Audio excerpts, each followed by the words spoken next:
For something to live, it needs breath. And I think this is true of our writing too. Our art, in order to come alive, has to be breathed into, which means that in some very real sense, we give a part of our life, our attention, our energy, ourselves to what we are making. Welcome to Devotion to Writing, a channel devoted to helping you cultivate a daily writing practice, move you through doubt and fear that can keep you from writing, and discover that you are far more creative than you may have imagined. Thanks for watching. So, writing. When we write, we give something of ourselves to our work in a very real way.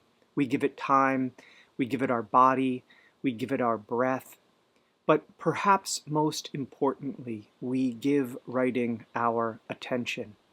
And it is the quality of our attention, our concentration, our presence. This is what allows something in us to emerge onto the page or into the space of the words, to fill the words. We breathe life into our writing through the sustained nourishment of our attention. Simone Weil wrote that attention is the rarest and purest form of generosity. I love thinking about this in relation to writing, because when we truly attend to the work in front of us, to whatever we are endeavoring to do, we are saying, you are worth my time. You are worth my presence. And I am willing to stay here long enough to see what is here, what this relationship is, what will be revealed. And perhaps this is one of the deepest forms of love that we can offer to not just our work, but to ourselves and to the world. Our attention deepens our art, our writing. Andrew Wyeth, the painter, said that one's art goes as far and as deep as one's love goes. And the more deeply we attend, the more deeply we see and we feel and we experience. And the more deeply we see, the more deeply we write, or we are able to translate what is in us and what is with us. You know, there's an ancient lineage of this image of creation. It's in not only in the book of Genesis, but it is throughout human cultures. That the divine, that God forms the human being from dust of the ground and then breathes into that form the breath of life, and the human being becomes alive. Dust becomes a body. Breath enters the dust, the body, and enlivens it. It's a beautiful metaphor for the creative process. We begin with raw material, formless, nebulous, nothing, no cohesion. It's a thought, maybe, an image, a memory, a sentence, a feeling, a story that we don't know how yet to tell. It may be nothing much, and then we spend time with it, and then we sit with it, and we attend to it, and we breathe into it. We give it our time, our intelligence, our imagination, our emotional life, and slowly something begins to live, to form around this breath that we are giving to it. And this idea that making and creating are connected to giving life is, as I mentioned, it's not unique, obviously, to the biblical tradition, but it is across cultures that these creation stories come up again and again with these images of breath, of word, of sound, of thought, love, and attention, bringing something into being, bringing it to life. And maybe this is why writing and creating can feel so not just mysterious, but difficult, because we aren't simply assembling words on a page when we write, we are participating in the ancient human act of bringing something that never existed before into existence, right? A poem, a story, our life on the page, our way of seeing, a way of seeing. And this is why I believe that writing and the practice of writing is about much more than learning the craft. Yes, of course, it is helpful, it is useful. It helps us convey what we mean, to learn about how stories are constructed, how narratives are constructed, about their structure, about grammar, about line breaks in poetry, about narrative points of view, uh, about the craft. All of this matters. But underneath all of these skills, there is another practice, and that is the practice of attention. Learning to sit, learning to be still, learning to stay with what we are making, learning to focus long enough on something to make it real so that it can reveal itself to us and we can reveal ourselves to it. And this is what devotion to writing is interested in cultivating. Because I know you can write. I know you can. I believe that everyone has that capacity to write something meaningful. We are natural storytellers. We are inventors. We are imaginative beings. We are constantly making meaning out of our lives. This is how we live.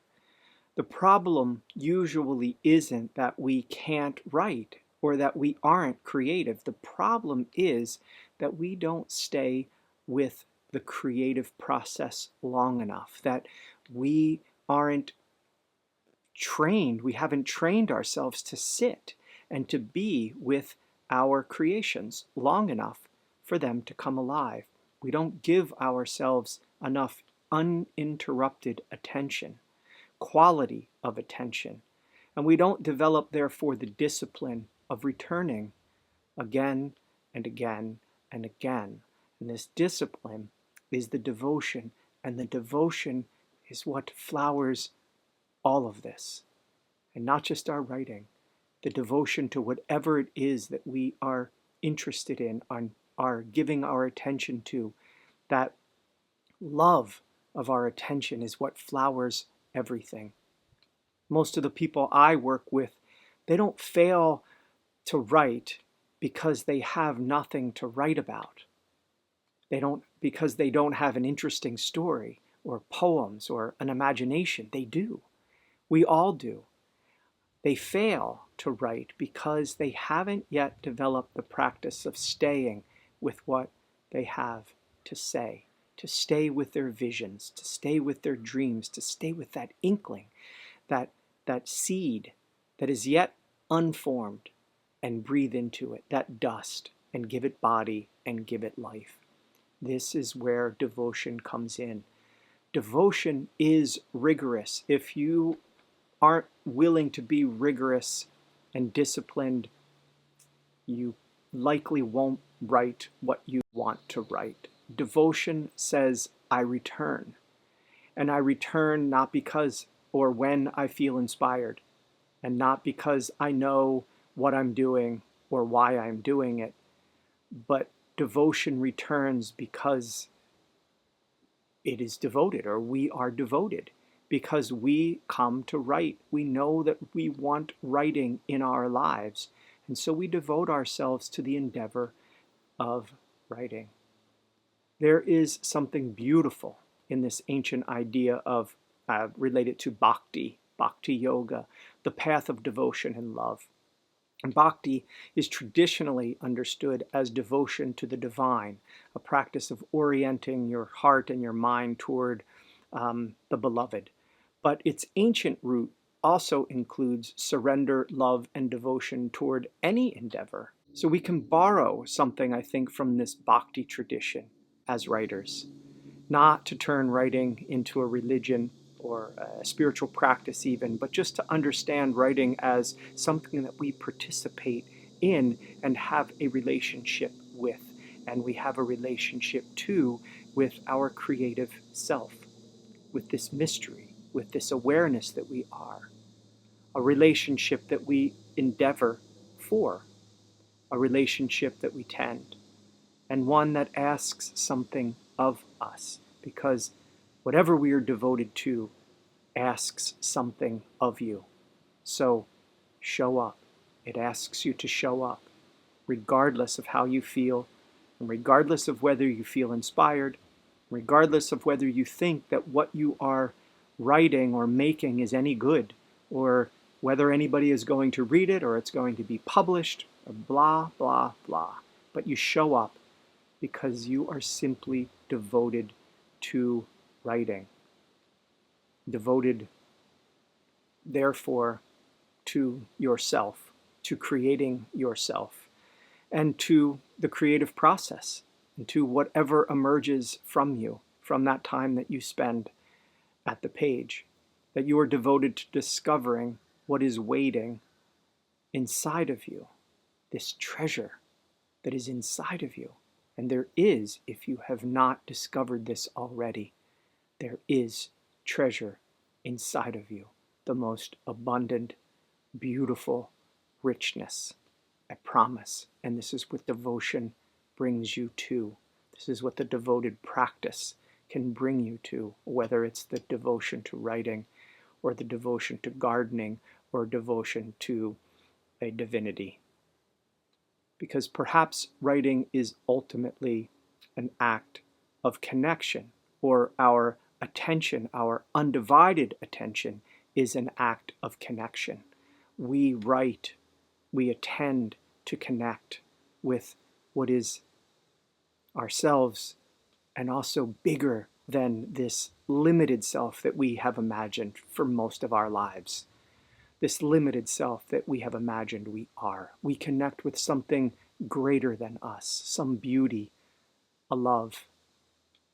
And we write to connect too with other people. And we write to make sense of what has happened to us and what is happening in the world. And we write to say, this is what I saw, and this is what I felt, and this is what I have discovered, and this is what it means to be alive. And when we create, we reach across this distance between one human being and another. And we breathe into our work. That is, our breath brings our work alive so that it can reach across to another being and say, this is what it means for me to be alive. This is the experience, my experience of aliveness. We have lent aliveness, we have brought aliveness with our breath, with our body, our intelligence, our energy, our motion, our spirit. And yes, sometimes writing feels hard. But what's wrong with that? Right? Anything worthy of our attention requires something of you. If it requires nothing, you probably wouldn't care very much about it.